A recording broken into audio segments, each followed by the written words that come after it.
Pratiquement 2 mois après avoir renouvelé leur confiance à Emmanuel Macron, réélu pour un deuxième mandat consécutif à la tête de la France, les Français avaient une nouvelle fois rendez-vous avec les urnes, cette fois-ci pour choisir le représentant au sein de l'Assemblée parlementaire. Mais à bien des égards, les élections législatives de 2022 ne ressemblent pas aux autres. D'abord, parce que le président Macron et sa formation LREM risquent grandement de perdre leur majorité au Palais Bourbon, face à la rude concurrence imposée par l'alliance des partis de gauche, la NUPES, et dans une moindre mesure l'extrême droite avec le Rassemblement national comme chef de file.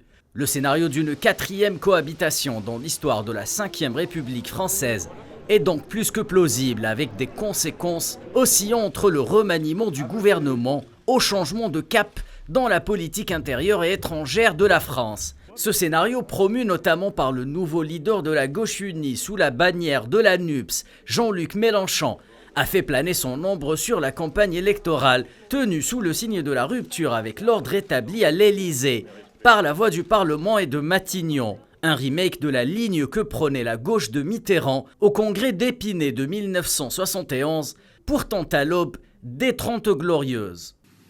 Celui qui ne consent pas à la rupture avec l'ordre établi, politique ça va de soi, c'est secondaire, avec la société capitaliste, celui-là, je le dis, il ne peut pas être adhérent du Parti socialiste. Enfin, la disparition de l'ancien clivage gauche-droite a accouché d'une nouvelle configuration politique tricéphale, pouvant permettre la naissance dès le 19 juin prochain du premier groupe parlementaire dans l'histoire de l'extrême droite française. À voter.